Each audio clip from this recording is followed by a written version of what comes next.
Обштините од истокот со душа го чекаат ребалансот на државниот буџет, се надеваат на пари за враќање на долговите. Нивните надежи денес дополнително ги подгреа министерот за финансии Тевдовски, кој во Штип кажа дека за враќање на долгот на општините се предвидени 3 милиарди денари.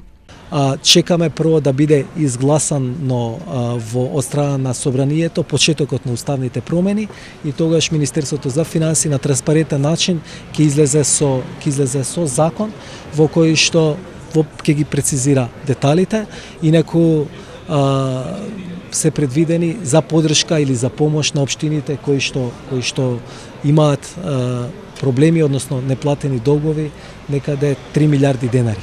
Одлуката за ребаланс на истокот ја чекаат 8 од вкупно 11 општини. Толку локални самоуправи работат со огромни доспеани, а неплатени фактури. Сама општина Делчево новиот мандат го почна со долг од над 200 милиони.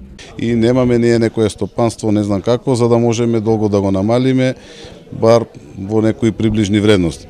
Така се надеваме на изјавите од премиерот дека ќе ги раздолжи општините, посебно мислам сите општини, посебно тие што се со блокирани сметки. Нема да успееме после со една поголема сума да ја разложиме општина Бројишти. Долгот на општина Берово беше некаде околу 50 милиони. Наследив и голем долг за тие проекти, од кои во рок од една година успеавме да вратиме 6 милиони денари, што значи само за враќање долгот за проектите сме можеле во најмала рака да направиме нови 3 улици во градот. Дали и колку пари општините ќе добијат од државата за враќање на долговите се уште е неизвестно.